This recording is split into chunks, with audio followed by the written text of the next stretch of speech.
আমরা দিন দিন যেন কেমন হয়ে যাচ্ছি, আমরা সকলেই আর কি।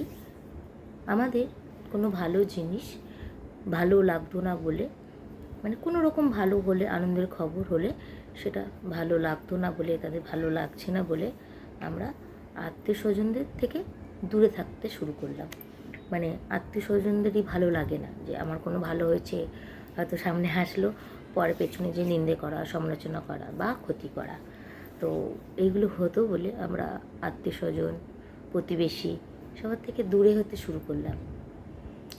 কিন্তু যখন আমরা ঘরে থাকি, যেটাকে আমরা পরিবার বলি, কাছের মানুষ বলি, কারণ আমরা মনে করি যে আত্মীয় স্বজন বা প্রতিবেশী বা বাইরের লোকের থেকে আমাদের কাছের মানুষ, পরিবারের মানুষই আমাদের সব। বলে নাকি বিপদে পড়লে পরিবারই কাছে।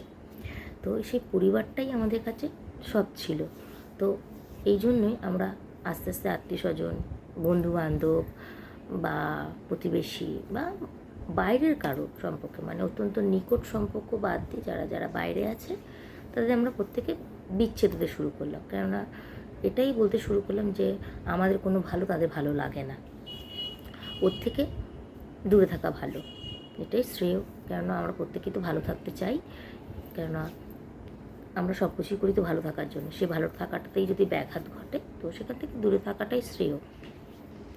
এই করতে করতে আমরা সবার থেকে দূরে হতে শুরু করলাম। কিন্তু বর্তমানে এসে পরিবারটুকু যে থাকি আমরা, সেই পরিবারের মধ্যে সেই জিনিসটা আসতে শুরু করে দিয়েছে। এতদিন বাইরের লোক ওরকম করতে বলে আমরা তার থেকে দূরে থাকতাম, কিন্তু অত্যন্ত কাছের মানুষ যারা, যাদের সাথে আমরা একই ছাদের তলায় থাকি, কাছের মানুষ যাদের বলি, তাদের থেকে কী করে দূরে থাকা যায়? কেন যত দিন যাচ্ছে অত্যন্ত কাছের মানুষগুলোরই, কাছের মানুষদের কোনো ভালো লাগছে না বা ভালো মেনে নিতে পারছি না আমরা। কেন জানি না, আমরা হয়তো দোষটা আমাদের নিজেদের প্রত্যেকেরই ভেতরে। কেননা নিজের ভালো হচ্ছে না বলে অন্যের ভালোটাও ভালোভাবে আমরা নিতে পারি না।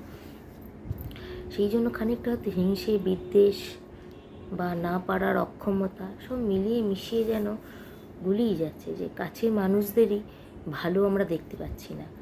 অত্যন্ত কাছের মানুষ বলতে আমরা যারা এক ছাদের তলায় থাকি, তাদের ভালোটাও আমরা ভালোভাবে মেনে নিতে পারছি না। বড় কষ্টকর হয়ে দাঁড়ায় সেখানটা, যে ভালো জিনিসটাই আমরা ভালোভাবে মেনে নিতে পারি না, মন থেকে খুশি হই না। যেটা প্রত্যেকেরই, এই করতে করতে আমরা প্রত্যেকেই একা হয়ে যাচ্ছি। কাছে থেকে পাশে থেকেও আমরা প্রত্যেকেই একা, প্রত্যেকেই একা। কেউ ভেতর থেকে খুশি নই, কেউ ভেতর থেকে আনন্দিত নই। সাথে অন্যের ভালোটা ভালোভাবে নিতে পারছি না বলেই হয়তো আমরা আরও বেশি একা থেকে একা হয়ে যাচ্ছি, ভীষণভাবে একা। তো সেই গীতার কথার মতন হয়ে যাচ্ছি, যে গীতাতে লেখা আছে জগতে কেউ আপন না, কেউ আপন না। আমরা একা এসেছি, একা যাব, সেই একাতেই পৌঁছে যাচ্ছি আমরা দিন দিন। মানে আমাদের প্রত্যেকের মধ্যে থেকে আবেগটা বেরিয়ে যাচ্ছে, আবেগটা থাকছে না। কেন আবেগ না থাকলে আপন থাকে না। তো একা হতে হতে হতে হতে হতে হতে একদম একাই চলে যাচ্ছি আমরা, ভীষণভাবে একা, ভীষণভাবে একা। বাইরে থেকেও একা, ভেতর থেকেও একা। মানে একাকিত্বেরও একার ভেতরে একা হয়ে যাচ্ছি আমরা, ভীষণভাবে একা হয়ে যাচ্ছি।